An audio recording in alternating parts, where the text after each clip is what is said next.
Bonsoir les quatrièmes. Voici donc la suite du cours sur la Révolution française. Nous abordons la quatrième partie. La semaine dernière, nous avons corrigé la prise de la Bastille en commentant la vidéo, la très longue vidéo, et en faisant l'analyse des séquences des différents extraits. Vous allez avoir à poursuivre ce travail sur la prise de la Bastille en lisant les textes littéraires qui sont à suivre et que nous aurions dû normalement travailler en classe. D'une part, le texte de Victor Hugo sur la Bastille, qui est un petit peu difficile. Ensuite, vous avez un texte de Charles Dickens, que certains ont déjà commencé à étudier avec leur professeur de français. Vous avez enfin deux autres extraits, des Adieux à la Reine et un extrait d'Alexandre Dumas, qui peuvent vous aider pour le futur exercice de rédaction qui vous sera demandé pendant les vacances et que vous trouverez à la page 42. Tout ça, je vous le noterai dans Pronote. Vous allez avoir à écrire une rédaction, c'est la tâche d'écriture principale de ce thème. Vous raconterez la prise de la Bastille comme vous l'avez vécue en choisissant un personnage. On travaille ici la notion de point de vue aussi, à la fois en français et en histoire. Et vous avez le droit d'avoir une écriture plutôt littéraire, voire plutôt journalistique, un peu plus neutre. Vous aurez donc le choix entre quatre personnages qui peuvent avoir joué quatre rôles différents et vécu en tout cas l'événement de quatre points de vue très différents. Entre la tenancière d'un café parisien qui participe à la prise de la Bastille, la fille d'un aristocrate qui observe tristement cet événement en s'enfuyant de Paris, un soldat de l'armée du roi qui défend la Bastille et qui est pris en plein état d'âme, en plein dilemme entre suivre le peuple ou suivre le roi, ou enfin le point de vue d'un prisonnier de la Bastille, le docteur Manette. Nous reviendrons sur cette consigne, donc, au moment des vacances. Je vous la rentrerai dans Pronote d'ici vendredi. Aujourd'hui, nous allons étudier la Déclaration des droits de l'homme et du citoyen. Je vous avais demandé donc de poursuivre le visionnage de la vidéo sur le Padlet pour comprendre ce qui s'était passé après la prise de la Bastille. C'était la suite des vidéos qui se trouvent dans la troisième colonne ici même, avec le recul de la monarchie. Le roi finalement cède du terrain et reconnaît le travail de rédaction de la Constitution de l'Assemblée. Et puis c'est également, et si vous vous reportez à la colonne numéro 4 qui concernait notre chapitre, c'est également ce qu'on appelait la grande peur. Vous avez ici une petite vidéo d'un autre enseignant qui vous explique que dans le courant de l'été 1789, après la prise de la Bastille, d'autres soulèvements populaires ont lieu et s'en prennent très directement aux aristocrates, à la noblesse et à ses privilèges, qui sont accusés de bloquer le travail des États généraux. En retour, apprenant ces exactions, ces pillages, l'Assemblée des États généraux a recours à une mesure absolument exceptionnelle et assez extraordinaire. En une nuit de travail, la fameuse nuit du 4 août, la noblesse accepte d'abolir tous ces privilèges, tous les privilèges hérités du Moyen-Âge, pour en quelque sorte redémarrer une nouvelle société sur un pied d'égalité, en tout cas d'égalité de droit. Suivra alors, une vingtaine de jours plus tard, la production, l'écriture de ce qui va être l'introduction de la Constitution, et qui l'est encore aujourd'hui, pour notre République française, la Déclaration des droits de l'homme et du citoyen. Je vous avais demandé d'aller voir un peu de plus près en quoi consistait ce texte. Il est facilement trouvable sur Internet, sur les sites du gouvernement, sur le site du Conseil constitutionnel, sur Wikipédia. Vous l'aviez dans votre manuel, vous, à la page 60, c'était le document 1, avec une sélection de différents articles. Nous allons donc passer à la correction. Je vous avais proposé un tableau, comme celui qu'on avait rempli sur Voltaire, avec des principes qui règnent dans la société avant cet événement, 1789, et les nouveaux principes qu'instaure la Déclaration des droits de l'homme et du citoyen. Alors, sous l'Ancien Régime, les hommes sont placés dans des ordres inégaux en fonction de leur naissance. D'après l'article 1 et 2 de la Déclaration des droits de l'homme, les hommes naissent et demeurent libres et égaux en droit, c'est-à-dire devant la loi. Et le but de toute association politique, c'est la conservation de certains de ces droits qui sont imprescriptibles, inaliénables. On ne peut pas les enlever, on ne peut pas les abréger.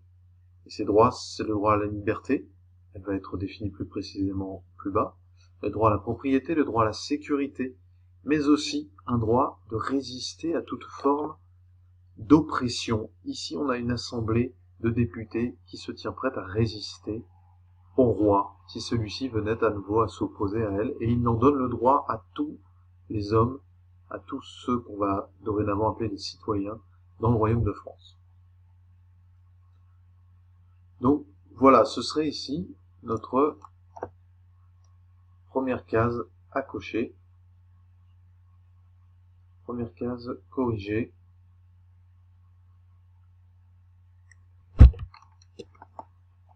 Les hommes naissent libres et égaux en droit face à la loi, on ne peut leur enlever certains droits fondamentaux. Alors ensuite, sous la monarchie absolue, les livres sont censurés, les individus condamnés sans jugement.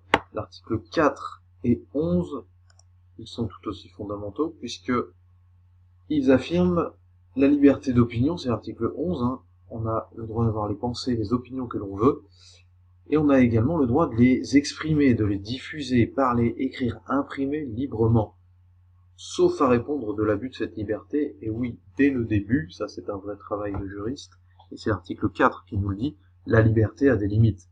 La liberté, elle consiste à pouvoir faire tout ce qui ne nuit pas à la liberté des autres, évidemment. C'est pourquoi aujourd'hui vous avez dans le droit des délits d'injure, de discrimination, d'outrage, si vous portez atteinte à la dignité d'une personne. On peut critiquer le président de la République, on n'a pas le droit d'insulter la personne d'Emmanuel Macron, par exemple.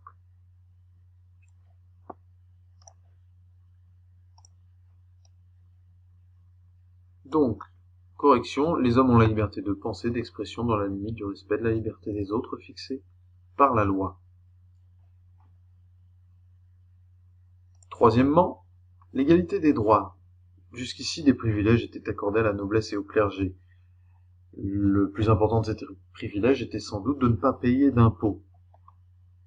L'article 6 nous dit que dorénavant, tous les citoyens ont le droit, tout d'abord, d'être représentés politiquement, d'avoir des députés dans une assemblée. Ils ont même le droit de faire eux-mêmes personnellement de la politique.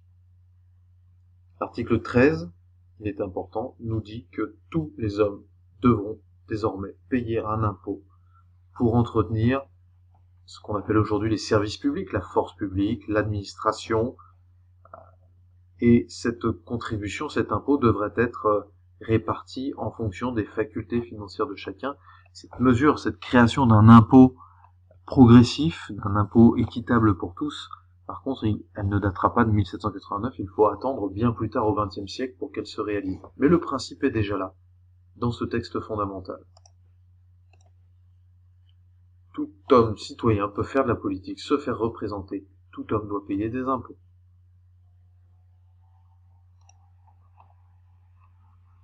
Concernant la source du pouvoir dans le pays, ce qu'on appelle la souveraineté. Avant, la souveraineté, elle réside dans les mains d'un roi qui a le pouvoir absolu. Il prétend la détenir de sa famille, de manière héréditaire. Il l'hérite de son père, qu'il l'a lui-même hérité de son père, ou en tout cas de l'aîné de sa famille. Puisque en France, on se transmet le pouvoir royal uniquement d'aîné masculin à aîné masculin. Et puis ce pouvoir, le roi en France prétend le détenir directement de Dieu. Il est sacré. La Déclaration des droits de l'homme introduit un changement absolument fondamental ici, puisque il nous est dit que la souveraineté réside dans la nation. La nation, c'est le peuple qui a une conscience politique, une conscience citoyenne, et qui est capable de prendre en main son destin. Dorénavant, l'individu qui exerce l'autorité dans le pays, il l'exerce au nom de la nation et non plus au nom de Dieu. C'est un changement absolument fondamental. Il n'est pas certain que le roi accepte tout de suite ce principe. Donc Donc la souveraineté dans les mains de la nation, le roi reçoit son pouvoir du consentement de la nation. Concernant enfin le dernier des pouvoirs, il y a le pouvoir exécutif, législatif, et le dernier pouvoir qui est le pouvoir judiciaire, tel que Montesquieu les avait fixés. Les accusés sont dépourvus de droit face à une justice royale avant 1789, et les ordres de l'aristocratie du clergé ont eux une justice particulière. L'article 7 nous dit bien que dorénavant, nul homme ne peut être accusé, arrêté ou détenu que dans des cas fixés par la loi.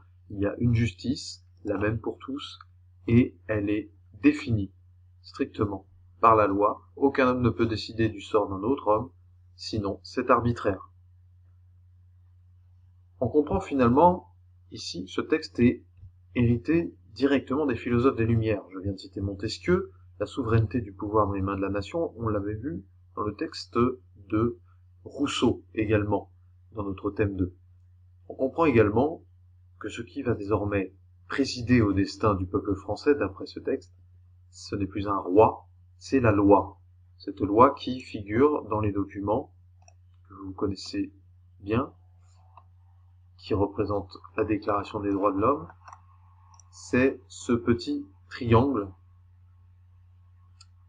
qu'on retrouve toujours, qui n'est pas un signe d'Illuminati comme vous pourriez croire, mais qui est le symbole de la loi avec cet œil qui veille sur tous les aspects de la société.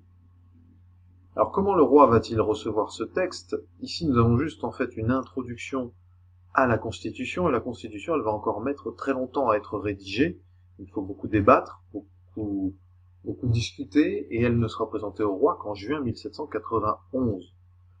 Je vous invite maintenant à poursuivre le visionnage du film pour comprendre comment le roi va accueillir cette constitution. Cette constitution, vous en avez un résumé sous la forme d'un schéma dans la colonne numéro 4 ici. Nous avons bien le pouvoir d'un roi, qui est évidemment maintenu, nous sommes toujours dans une monarchie, mais c'est une monarchie parlementaire, elle doit désormais gouverner avec une assemblée. L'assemblée des États généraux a décidé de durer, de se pérenniser, comme on dit, pour gouverner le royaume. Le roi va-t-il accepter cette situation? Ce n'est pas certain, mais pour comprendre la suite des faits, je vous invite à regarder la suite des vidéos avant d'en venir à la République, la monarchie, puis la République en guerre en 1792. Je vous dis à très bientôt, suivez bien les devoirs sur Pronote.